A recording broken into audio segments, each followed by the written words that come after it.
Banking time in the first half of a race isn't a strategy. It's a physiological loan with 50% interest that you will not be able to pay back at mile 20.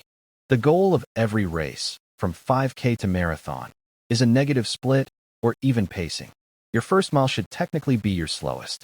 If you feel good and speed up early to bank time, you are borrowing energy from your future self. On flat courses, trust your GPS pace. However, on hilly terrain or windy days, you must switch your primary metric to rate of perceived exertion, RPE, or power. Maintaining pace uphill spikes lactate. Maintaining effort preserves it. This discipline is disproportionately critical for female runners. Due to specific glycogen utilization rates, an early anaerobic spike burns through limited carbohydrate stores faster, bringing the wall miles closer than expected. We call the alternative the banking time fallacy. You cannot save minutes. For every minute gained by running too fast in the first half, expect to lose 2 to 3 minutes in the second half due to mechanical breakdown.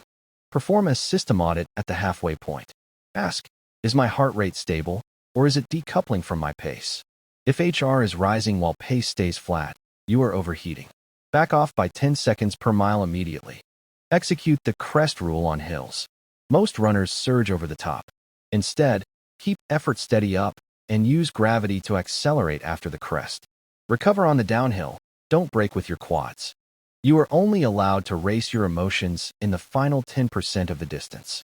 Before that, you are a robot executing a script.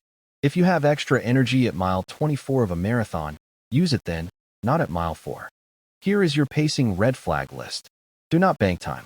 Do not surge to pass people in the first mile. Do not panic if the first mile is 15 seconds slow. That is actually perfect execution. And here is your green light protocol. Cap your heart rate in the first third. Check your splits every mile, not every minute. Wait for the halfway mark to evaluate how you feel. A boring race is a successful race. The best personal bests come from feeling too slow at the start and unstoppable at the finish. Screenshot this checklist and stick to the plan. Execute the protocol, don't race the feeling.